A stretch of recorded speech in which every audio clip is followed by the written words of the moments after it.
সীতাকুণ্ডের জঙ্গল সলিমপুরে র্যাবের ক্যাম্প লক্ষ্য করে গুলিবর্ষণ এবং সেখানে স্থাপিত র্যাবের ক্যাম্প গুঁড়িয়ে দিয়েছে সন্ত্রাসীরা।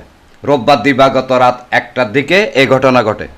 এরপর সেখানে যৌথ অভিযানে নামে সেনাবাহিনী, পুলিশ ও র্যাবের বিপুল সংখ্যক সদস্য। এ সময় যৌথ বাহিনীর সঙ্গে সন্ত্রাসীদের 2 ঘন্টা গোলাগুলি হয়। র্যাব 7-এর অধিনায়ক লেফটেন্যান্ট কর্নেল হাফিজুর রহমান বলেন, রোববার দিবাগত রাত 1টার পর জঙ্গল সলিমপুরে সদ্য প্রতিষ্ঠিত র্যাব ক্যাম্প লক্ষ্য করে সন্ত্রাসীরা গুলি চালিয়েছে। এ ঘটনায় বেশ কয়েকজনকে আটক করা হয়েছে জানিয়ে অভিযানের পরে বিস্তারিত জানানো হবে বলে জানান তিনি।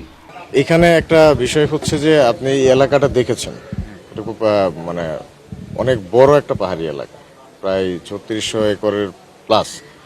তো এইখানে ওই মূল সমস্যাটা হচ্ছে আমাদের কমিউনিকেশন। আমাদের যদি গাড়ির রাস্তাটা ঠিক থাকে, যোগাযোগ ব্যবস্থাটা ঠিক থাকলে আমরা এই ছিন্নমূলের সেই বাইজিদ লিংক রোড থেকে এই পর্যন্ত আমি যদি পাকা রাস্তা পাই 5 মিনিটে পৌঁছে যাব, তখন সে পালানোর সুযোগ পাবে না। সবসময় আমরা একটা জিনিসই প্রবলেম ফেস করতেছি যে আমরা যেদিক দিয়েই আসি কোনো দিক দিয়েই গাড়ি নিয়ে ঢুকতে পারি না, বা গাড়ি আসলেও খুব স্লো আসে, দ্রুত গতিতে এসে পৌঁছাতে পারছি না। যে কারণে আমি ঢোকার সাথে সাথে সে আরেক দিক দিয়ে জঙ্গলের ভিতরে ঢুকে যাচ্ছে। পাহাড়ের ভিতরে একজন মানুষকে খুঁজে বের করা এটা খুব ডিফিকাল্ট। তো আমাদের এই কমিউনিকেশন ব্যবস্থা, রাস্তাঘাটগুলো যদি ঠিক হয়ে যায় তাহলে এই এলাকায় আর তার এখানে লুকিয়ে থাকাও সম্ভব হবে না ইনশাল্লাহ। কালকে করেছে সাডেনলি, স্বরাষ্ট্রমন্ত্রী মহোদয় আসবেন, সেটা আমাদের কনসার্ন আছে। আমরা আমাদের সর্বোচ্চ চেষ্টা করব সেখানে আমরা আমাদের নিরাপত্তা দেওয়ার। যাদেরকে পেয়েছি সন্দেহজনক মনে হয়েছে নিয়ে এসেছি, জিজ্ঞাসাবাদ চলমান আছে।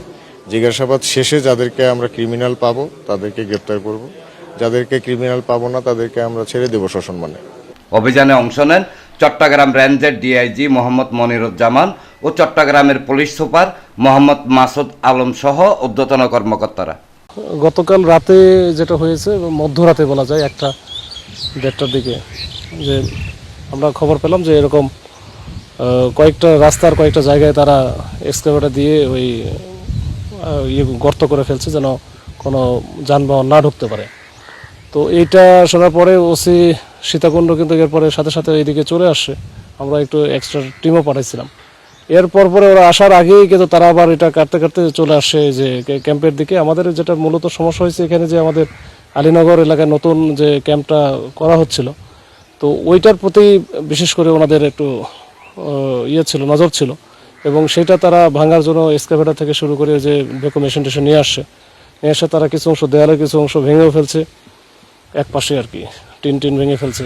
তো এইটা যেন ওইখানে যেন প্রোটেক্ট করতে না পারে আমাদের সদস্য যারা এই যে আলীনগর স্কুলে ছিল। তো এইখানে পুলিশ আছে, র্যাব আছে, আরআরএফ ছিল, এপিবিএন ছিল। তো এই সব মিলে প্রায় 150-র মতো পুলিশ সদস্য এখানে ছিল। তো ওইটাকে লক্ষ্য করার জন্য কিন্তু ওইটা যেন ওরা নির্বিঘ্নে করতে পারে, এই জন্য কিন্তু এখানে ওরা এসে চেষ্টা করেছে, গোলাগুলি করারও চেষ্টা করেছে। তবে এরপরে আমাদের যারা সদস্য ছিল তারা কিন্তু শক্তভাবে এটা প্রতিরোধ করেছে, এবং প্রায় আমাদেরই পুলিশেরই প্রায় 105 রাউন্ড গুলি ছোড়া লাগছে আর কি। গত 19 জানুয়ারি জঙ্গল সলিমপুরে অভিযানে গিয়ে সন্ত্রাসীদের হামলায় র্যাব 7-এর উপসহকারী পরিচালক ডিএডি মোতালেব হোসেন ভুইয়া নিহত হন। এনামুল হক লিটন, প্রগতি 24 টিভি।